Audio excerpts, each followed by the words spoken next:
Reading with your kids. Hola, ni hao, konnichiwa, assalamu alaikum, shalom, mahaba, moni muli wanji, namaste, jumbo, bienvenidos. Hi, my name is Jedlie, and this is the Reading with Your Kids podcast. We're coming to you from the crowded Mattress Studios in the beautiful neighborhood of Reedville, in the southwest corner of Boston, Massachusetts. We are so delighted and so very honored that you join us in our mission to help all families grow closer through reading. Please be sure to tell all of your family and friends about the show. And please be sure to subscribe to the show on the iHeartRadio app, on Spotify, Apple Podcasts, Amazon Music, Stitcher Radio, wherever you find your podcast. Our guest today is David Haynes. He is here to celebrate right by my side with me and my co-host, Cassandra Maisonet. Before we invite David into the studio, we want to invite you to connect with us on social media. Facebook.com/readingwithyourkids, at Reading With Your Kids on Instagram, and at Jedlie Magic on Twitter.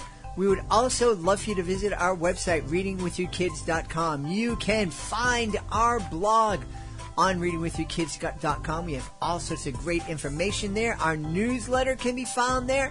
You can also find our Drawing with Your Kids videos. The launch of Drawing with Your Kids got off to a great start, and then I got injured. And so we're going to be relaunching it in the next coming weeks, but we still have a number of really wonderful drawing lessons for you and your kids at readingwithyourkids.com, and also at drawingwithyourkids.com. And of course, if you go to readingwithyourkids.com, you can click on the contact button up at the top of the page.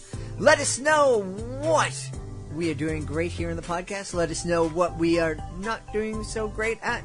And of course, we'd love to hear who you would like to hear on a future episode of the podcast. Join us right now from St. Louis, Missouri. Our guest is here today to celebrate the anniversary and the republication of his great novel. It's called Right by My Side. Please welcome to the show, David Haynes. David, how are you? I am doing terrific and really, really pleased to be here with you. I'm excited to have you here. I'm also excited to be able to introduce our co-host today. She is a fantastic member of the Reading with Your Kids team, Cassandra Maisonet. Hey, Cassandra, welcome. Hi. Thank you for having me today.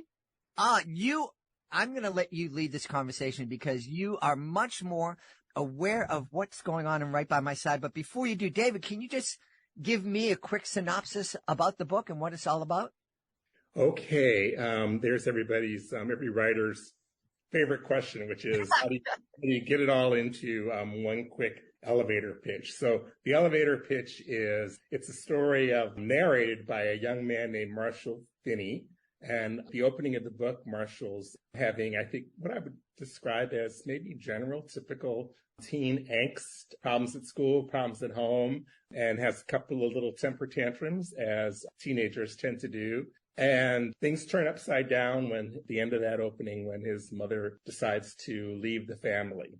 And so we really spend pretty much a year with Marshall and his father and his two best friends as they navigate home and high school life. Wow. There's a lot going on there. There's a lot going on, yeah. Right by My Side was published in 1993. Since then, Davey, you've written and published other books. So how do you feel about the 30th anniversary of Right by My Side? That's a terrific question. And I got an email from a friend last night, actually a text from a friend last night, who lives in St. Paul, Minnesota. And I asked him to see if he could get a copy of the St. Paul Pioneer Press, which had run an article about me in Sunday's paper. And his comment was, I can't believe it's been 30 years. And that sort of resonated deeply with me because it doesn't feel like it's been that long, although my life is very different now than it was when the book was first published. And, I think the primary thing that I feel about that 30 years, about this milestone, well, the first one is that it's a rare privilege to have a book get a second life. Almost never happens. And so I'm really, really honored about that. And then to have it happen in the form of a Penquin Classic is really an extraordinary honor. And that doesn't happen to very many living authors. Mm-hmm. So I'm thrilled for Right by My Side's return. I'm wondering, things have changed so much. I'm like you, 30 years. It's like, it's been 30 years since I did that. It's been 32 years since I got married to my beautiful wife. Time goes by, but things are very different, and the lives that 15-year-olds are experiencing these days are quite different than they were 30 years ago. How will this book still resonate with middle grade kids? First thing that I would say, and by the way, I think it really is going to be more appropriate for the high school level. I did discuss the book with the middle grades readers when it first came out, and we can talk a little bit about that a little bit later, about the difference between how younger readers interact with YA books and older high school readers. But one of the things that, the first thing anecdotally I'll share with you is that I had the experience, the necessary experience, of course, of having to go through the book and, do some updating, some necessary editing and revision. It's another great opportunity that writers get to catch typos that they didn't catch 30 years ago, and copy editing errors that were missed. One of the things that really sticks with me is, of course, how technology has changed, right? And, everything that the boys and all the characters in the book do, everything has to be done either in a letter or in a telephone call. These characters are living in the pre-internet world. And I think that one of the things that means is that, of course, all their time that they're spending together is actually together and not virtually together, right? And there's that whole aspect of the world being different in significant ways. What also struck me, however, is that the kinds of things that these boys are wrestling with are things that don't change.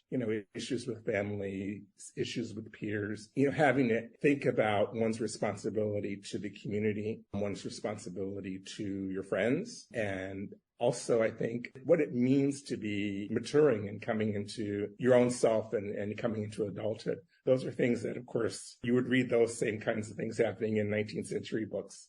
I do have a question about your character, specifically your main character, Marshall. He has some similar qualities, that of a character from The Catcher in the Rye, Holden Caulfield. And so I was wondering that they're both teenagers that have to deal with their own angst. The key word that you brought up, which I love that word because I was a teenager. I have dealt with teenager angst as well. And also they both had to deal with like a difficult family life, both Holden and Marshall back at home. So I wanted to know what makes Marshall unique from Holden. What makes him Marshall? Got it. That's a great question. One, I think there are a couple of primary differences, I think, between Marshall. Actually, let me start with the similarities between the two characters, because I think that's important too. The thing that's very similar about them is that they both think they've got it all sussed out, right?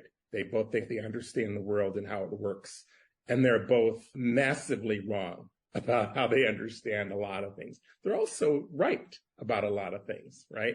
And things that I think probably the adults in the world around them either wished that they weren't right about or wished weren't true. But I think the primary difference, there are two big differences, and they are race and class and also time period. I think that certainly Holden is a person of much greater means than Marshall is. And of course, he living in a privileged existence in the Northeast. And also the fact that the racial differences is critical. Some of the challenges that Marshall feels he's up against are because he's Black.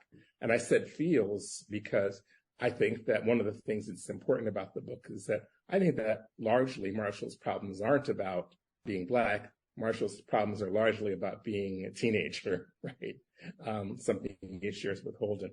It's also, the other piece of it that's important is that I do think, and this goes back to the first question, I think that the 50s are much more different than the 90s than our current time is from the 90s, right? So, I think there was a major cultural shifts in the world between Holden's time and Marshall's time that make it be a very different kind of a story. Mm. Yeah, and I also read Catcher in the Rye. I read it back in high school, and I noticed that from certain situations that Marshall would be in place of Holden, he would never be able to get off the way that Holden goes about life. Right.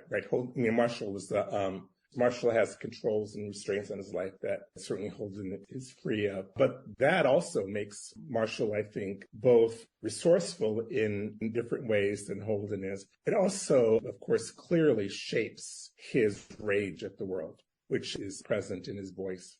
Was there one particular incident or one person that inspired Marshall? At the time I was writing the book, I was a middle school teacher. And now the students I was working with were younger. I've been teaching for a while, so I'd watch some of those kids go from 6th to 8th and then in high school. Those conglomerates of all of those different kids and their different circumstances certainly merged into the world of Marshall and his friends in Washington Park. I would say that there's a lot of people in the book, probably less so Marshall than anybody else, but a lot of people in the book that I can pinpoint their sources among family and friends. And again, as composites, these two guys I know in high school become Artie, and these two characters, or these two people I knew in high school become Todd's. You know, the way writers work, we use a little bit of everything as we kind of put together the world of our characters and their worlds. One of the things you mentioned is that Marshall, like a lot of kids his age, thinks he knows it all, but really doesn't. And Right. knows more. I think that's probably one of the most challenging things that humans can face is kind of knowing what you don't know. Yeah, right. I mean, because we don't. Of course, the challenge is that we have, and all of us have in life, is hindsight is of no help, once you figure it out. And I think that one of the things that, I know from my time working in the educational world that we think about, particularly with the younger kids, but it's still true with high school kids and older even, is what they call naive misconceptions, right? I've always been fascinated with that idea of the naive misconception. Simply put, it means that you have a certain amount of information, and based on that information, you make an understanding or decision about how the world works, right? And any perfectly reasonable and rational person, given the same set of facts, would come to the same conclusion. With science educators, young kids, the classic example is if you ask kids how they think gravity works, you will get an answer that's based entirely on their naive misperception.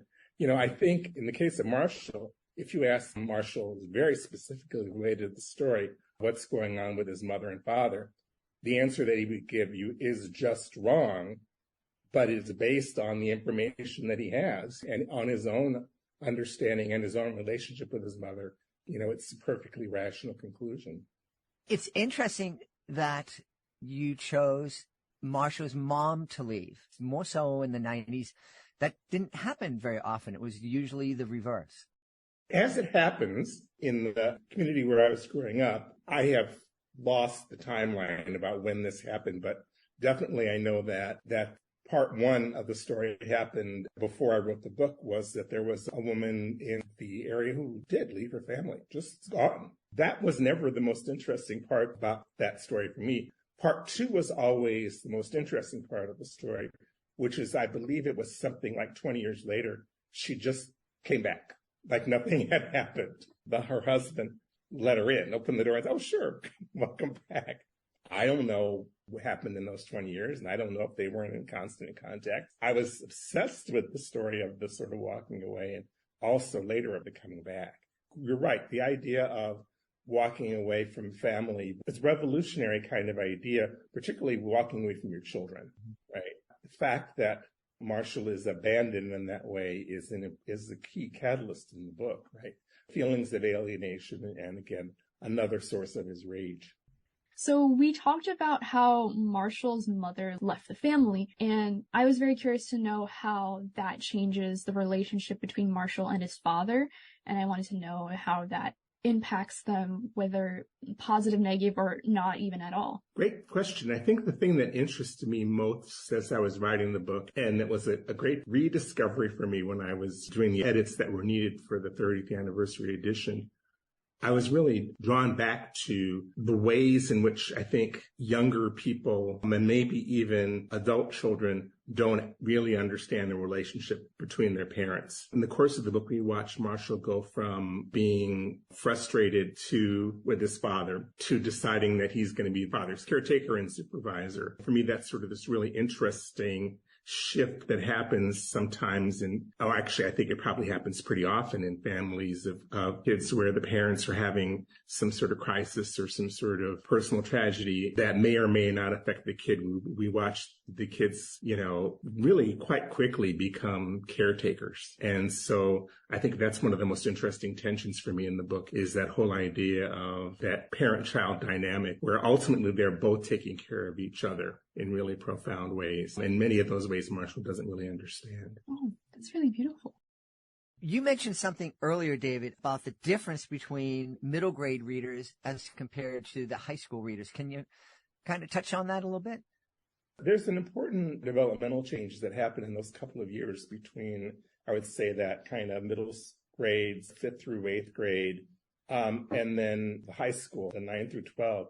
And then, of course, the changes are all happening at different rates and times with everybody. But, in having talked about this book and other books with actually many other books with readers at different ages, I think the most interesting thing about that conversation with the right by my side was the younger readers, those 6th, 7th grade readers, were much more, I think, disturbed by Marshall's anger than they were understanding of Marshall's anger. It really, really troubled them that someone would be that angry at their parent and would say some of the kinds of things that he says about or even to his parents. This was the big eye-opener for me in terms of those kinds of developmental differences. It's a book that was originally conceived for being for adult readers, but it happened to find an audience with young adult readers because it was chosen by the American Library Association as one of the best books for younger readers in 1994. So therefore, it was showing up in a lot of high schools. That said, there are a couple of words in the book that some people consider it a little salty. It is not by any means, from my perspective, profane, but there are a couple of words in there.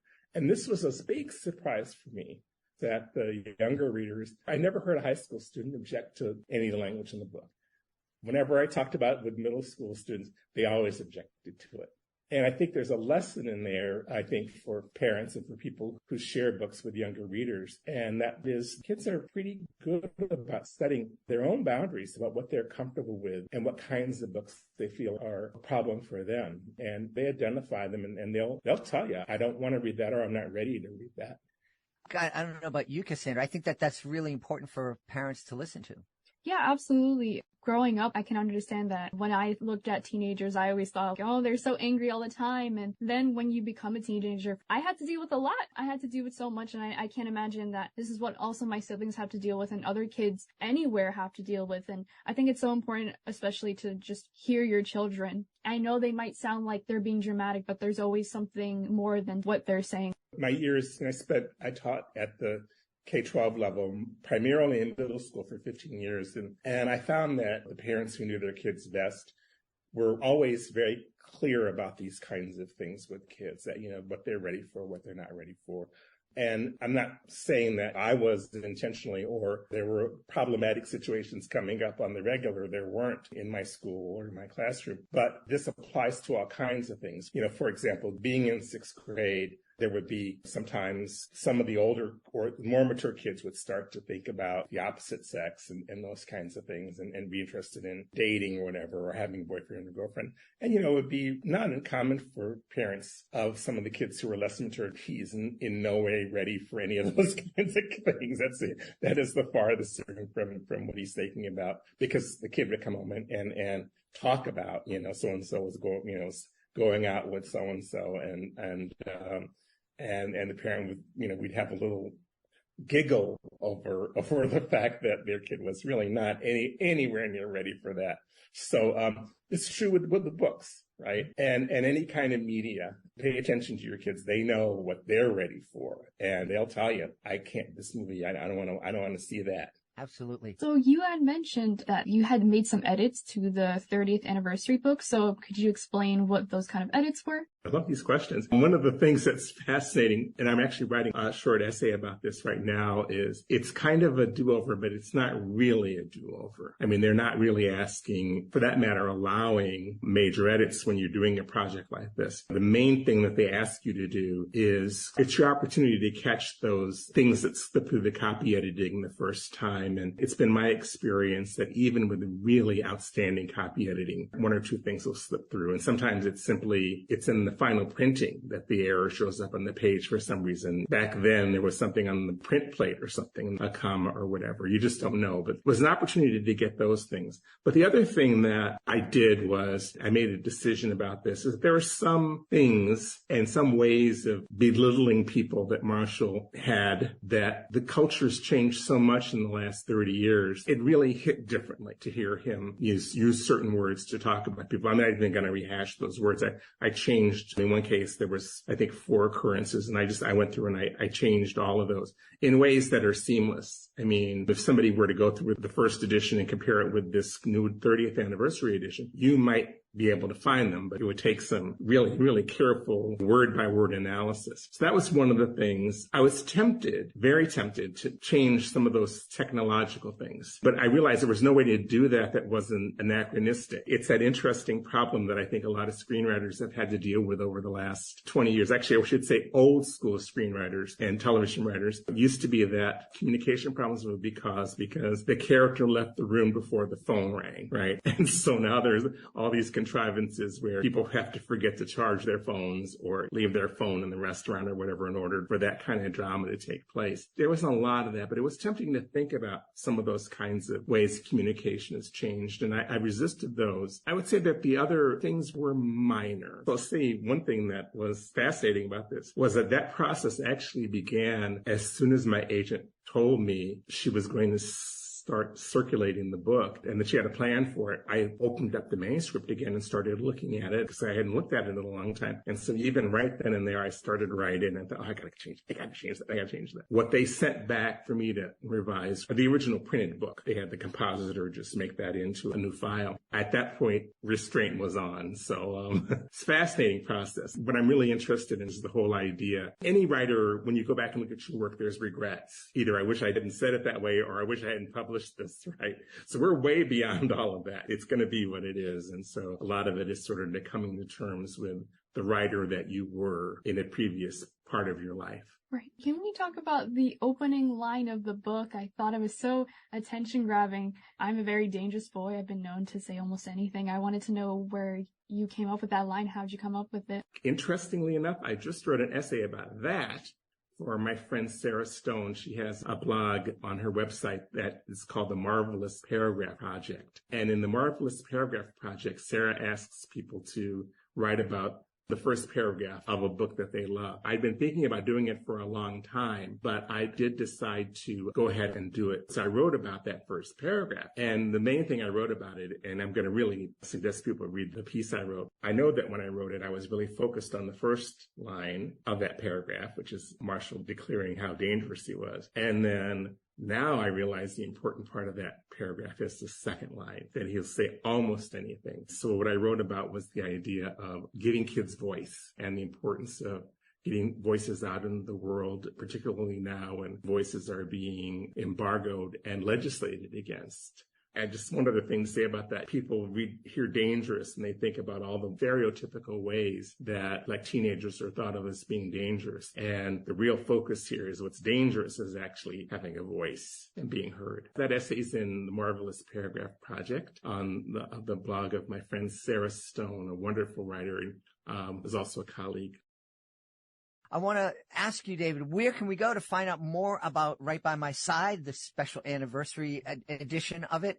And also, where can we find more about you and all the other great books that you've created? That's a great question. So my website address at Haynes, Haynes, WIRTES.com, HaynesWrites.com.